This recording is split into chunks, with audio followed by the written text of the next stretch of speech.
કૃષ્ણ, જય માતાજી. સર્વે વિસુર સામ્રાજ્ઞીઓને સ્પર્ધા નંબર 23. આ વખતે સુનીતાબેને બહુ મસ્ત વિષય રાખ્યો છે કે સ્ત્રીઓ વિશે બોલવાનું, અને એ પણ મહાન સ્ત્રીઓ વિશે. તો આપણને ગર્વ થાય કે ના, આવા સત્યો વિશે આપણે બોલવાનું વારો આવ્યો, અને કૃત સ્પર્ધા વિશે સ્પર્ધા રાખી અને આપણને બોલવાની તક મળી. તો આજે મહાન સત્યો તો આપણે ઘણા જ થઈ ગયા છે, એટલે એના નામ લે તો ઘણા પણ નામ છે. જીજાબાઈથી લઈને ઘણા બધા ઐતિહાસિક સ્વરૂપો ઘણા આપણને નજરે ચડે. ઝાંસીની રાણી, મીરાબાઈ. પણ આજે હું એ બધા મહાન નારીઓને તો હું ગર્વ અનુભવું છું, પણ મારે આજે 5 જે મહાસત્યો છે એના નામ વિશે ઉલ્લેખ કરીને મારે એ વિશે બોલવું છે. તો હું એમાંથી એક વિષય મેં પસંદ કર્યો છે, જેનું નામ છે મંદોદરી. તો આ મંદોદરી જે છે એ 5 સતીઓમાં એનું પ્રમુખ સ્થાન આવે છે. કે 5 સતી સીતાજી, સતી અહલ્યા, સતી તારા, સતી દ્રૌપદી, સતી મંદોદરી. આ 5 સતીઓનું નામ જો આપણે સવારમાં સ્મરણ કરીએ તો આપણે સઘળા પાપોનો નાશ થાય એવો આપણો ધાર્મિકમાં ઉલ્લેખ છે, ધર્મ ગ્રંથોમાં ઉલ્લેખ છે. ખરેખર આ બધા સત્યો તેના તપ, સાધના, સત્કાર્યો થકી મહાન તો છે જ, એ આપણે સૌ જાણીએ છીએ. પરંતુ આપણને એક પ્રશ્ન એ થાય કે સતી મંદોદરી તો એક રાક્ષસ વૃત્તિ ધરાવતા રાવણના પત્ની છે, તો એ કેવી રીતે મહાન ગણાય? તો હાજી મારા મનમાં પણ આવો જ એક પ્રશ્ન હતો.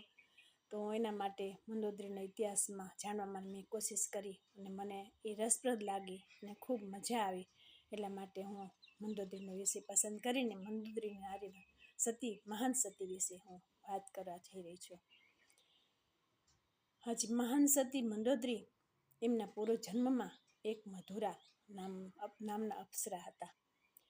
એક વખત એમને શિવજીના દર્શન કરવાની ઈચ્છા થઈ, તો બીજી અપ્સરાઓ સાથે કૈલાસ પર્વત ઉપર એ આવે છે. જ્યારે બધા શિવજીના દર્શન કરવા આવે છે ત્યારે શિવજી સમાધિમાં હોય છે, સમાધિસ્થ હોય છે. તે મધુરા શિવજીનું સ્વરૂપ જોઈને મુગ્ધ થઈ ગઈ. એણે આજુબાજુ ક્યાંય માતા પાર્વતીને ન જોયા. એણે શિવજીને આકર્ષવાનો પ્રયાસ કર્યો. સંગીત, નૃત્ય, આલિંગન વડે શિવજીની તપસ્યાને ભંગ કરવાનો એણે પ્રયાસ કર્યો. પણ શિવજી તો તપસ્યા તોડી જ નહીં. એ જ સમયે માતા પાર્વતી આવી પહોંચ્યા.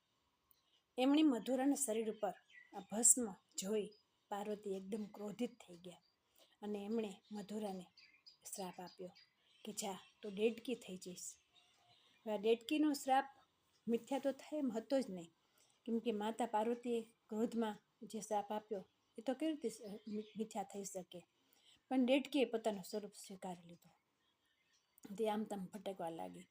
એક દિવસ ભટકતા એક જગ્યાએ આવી જ્યાં સપ્તર્ષિઓનો આશ્રમ હતો. ખોરાક માટે એઓ ખીર બનાવી રહ્યા હતા. ચૂલા ઉપર ખીરનું વાસણ મૂકેલું હતું. તેઓ અંદરો અંદર વાતો કરી રહ્યા હતા. ત્યાં અચાનક એક ઝેરી સાપ એ ખીરમાં પડ્યો, અને એ સપ્તર્ષિઓને ખ્યાલ ન હતો. પણ ડેડકી બનીને આવેલી મધુરાએ આ દ્રશ્ય જોયું હતું. તે વિચારી રહી હતી કે જો આ ખીર આ ઋષિઓ જમશે તો ન થવાનું થશે. તેથી તેણે ઋષિઓની આસપાસ કૂદવાનું શરૂ કર્યું.